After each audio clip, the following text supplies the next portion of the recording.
Finally today, an interesting legal dispute. Walgreens spent $200 million to replace refrigerator doors in its stores with smart screens, the better to show ads with.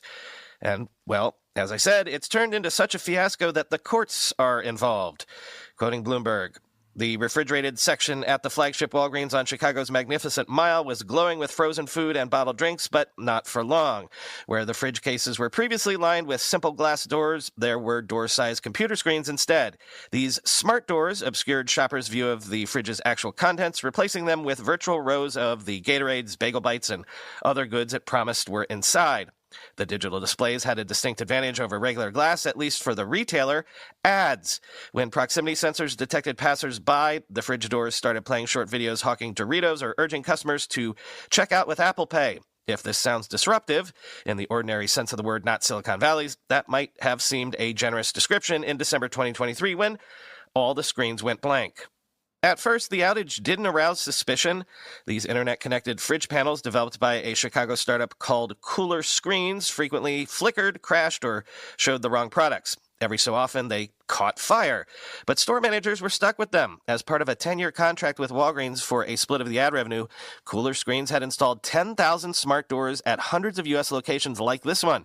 It planned to install 35,000 more. By this point, Walgreens had already tried to pull out of the deal and get rid of the doors, blaming what it says were glitchy hardware and software. But Cooler Screens had temporarily prevented their removal the prior June by suing Walgreens for breach of contract, seeking $200 million and demanding its screens stay in place. Unreported until now is that over the ensuing months of legal battling, during which Walgreens had countersued for monetary damages, Cooler Screens' chief executive officer, Arsen Avakian, decided to try a different form of pushback. On December 14th, Avakian's team secretly cut the data feeds to more than 100 Walgreens stores in the Chicago area. The dozen or so smart doors affected in each of those stores either glazed over with white pixels or blacked out altogether. Customers could no longer see where the Coke and Red Bull and Hot Pockets and Heineken sat, and either assumed the fridges were out of order or found themselves rummaging through one by one. Some staffers pasted pieces of paper on the opaque screens that read, for example, assorted sports drinks and coffee.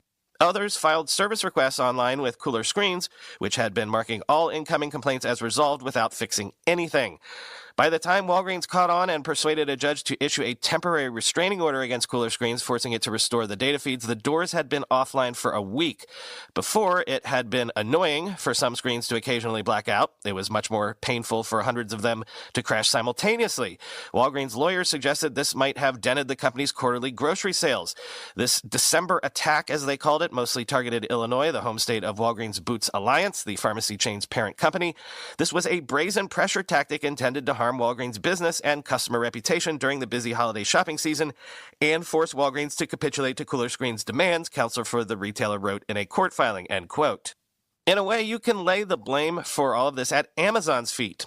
You know how Amazon has spun up that advertising business that is making tens of billions of dollars a quarter. Not only can Amazon make money selling you stuff, they can make money advertising stuff for you to buy. So traditional retailers like Walgreens, Target, and Best Buy all want in on the action. They're all racing to transform their brick-and-mortar locations into digital advertising powerhouses, all eyeing their slice of what eMarketer projects to be a $166 billion market opportunity in 2024, a remarkable tripling from pre-pandemic levels. This digital transformation hit a new milestone last month when Walmart strategically acquired Vizio Holding, primarily to secure a direct pipeline of screens for advertising to its massive weekly foot traffic of 255 million store visitors. Cooler Screens was backed by tech giants Microsoft and Verizon to empower retailers who lack Walmart's massive scale and resources. They're expanding beyond just freezer displays to develop a comprehensive in-store digital ecosystem with numerous potential clients allegedly waiting in the wings, though specific details remain ambiguous.